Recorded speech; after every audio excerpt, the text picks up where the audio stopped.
کبھی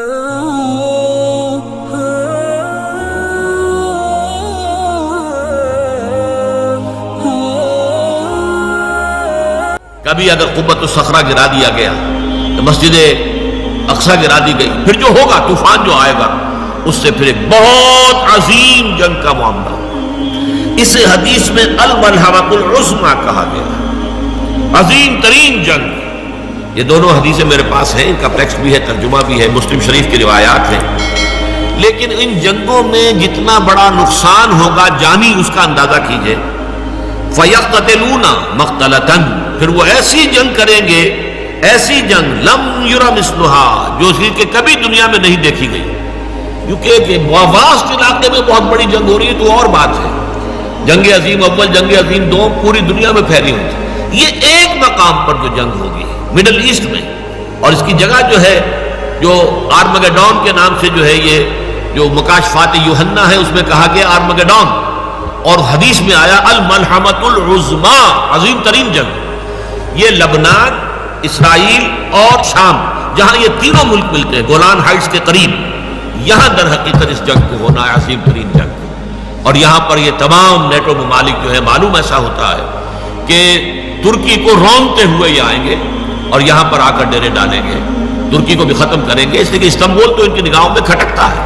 یہ تو پرانا عیسائی شہر ہے. صوفیہ جیسا بڑا گرجا یہاں تھا جو آج مسجد بنا ہوا ہے. ہر یورپی عیسائی کے دل کے اندر جو ہے وہ گویا کہ تیر اس کا لگا ہوا ہے، تیر ترازو ہے. یہی وجہ ہے کہ وہ کسی صورت میں بھی یورپین یونین میں ترکی کو شامل کرنے کو تیار نہیں ہے. چاہے ترکی ہر اعتبار سے اپنے آپ کو یورپی ثابت کرنے کی کوشش کرے، لیکن نہیں. وہاں جو ہے عورتوں کے لیے سرپرستار باندھنا بھی ممنوع کر دیں، تبھی وہ انہیں اپنے ساتھ شمار کرنے کو تیار نہیں ہے. اس لیے نقشہ جو ہے آنے والا اس کو اچھی طرح سمجھ لیجئے کہ اس میں جیسا کہ حدیث میں آتا ہے جزیرہ نماء عرب میں بھی بہت بڑا طوفان آئے گا، اور صرف مدینہ منورہ جو ہے اور شاید اس کے نیچے مکہ مکرمہ، یہ حجاز کا علاقہ بچے گا، باقی پورے پر جو ہے وہ دشمنوں کا قبضہ ہوگا. اور یہ تمام ممالک جو ہیں، ایران، یہ ترکی اور عراق کا معاملہ، یہ سب کا سب بھی ان کے قبضے میں آ چکا ہوگا. یہ بڑی جنگ ہوگی. اس میں الفاظ یہ آئے ہیں حتیٰ یخر میتا حتیٰ ان الطائر یمر بجنباتہم فلا یخلفوہم حتیٰ یخر میتا فیتعاد بنو الاب کانوا مئۃ فلا یجدونہ بقی منہم الا رجل واحد.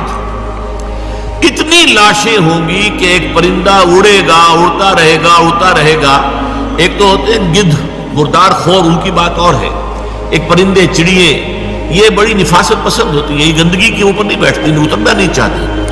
لیکن یہ کہ لاشوں سے اور ان کی بدبو سے وہ پورا علاقہ اس بری طریقے سے متاثر ہوگا کہ پرندہ اڑتا جائے گا، اڑتا جائے گا، اڑتا جائے گا، اسے اترنے کی جگہ نہیں ملے گی، یہاں تک کہ تھک کر وہ مر کر مردہ ہو کر نیچے گر جائے گا تو ایک لاش کے اوپر ہی گرے گا. اور اس کے بعد جب گنتی کی جائے گی تو ایک شخص کے 100 بیٹے ہوں گے تو ان میں سے ایک بچے گا. یعنی خاندان مراد ہے. ایک دادا کے فرض کیجئے کہ پوتے یا پردادا کے پڑپوتے جو ہے 100 تھے. ناظرین، امید ہے آپ کو آج کی ہماری ویڈیو پسند آئی ہوگی، لہٰذا ویڈیو کو لائک کیجئے، دوسروں تک شیئر کیجئے اور کومنٹ سیکشن کے اندر اپنی رائے کا اظہار ضرور کیجئے. پھر ملیں گے انشاءاللہ العزیز ایسی ہی نایاب معلوماتی ویڈیو کے ساتھ. تب تک کے لیے اجازت دیجیے. اپنے میزبان مفتی رضوان کو اللہ نگہبان.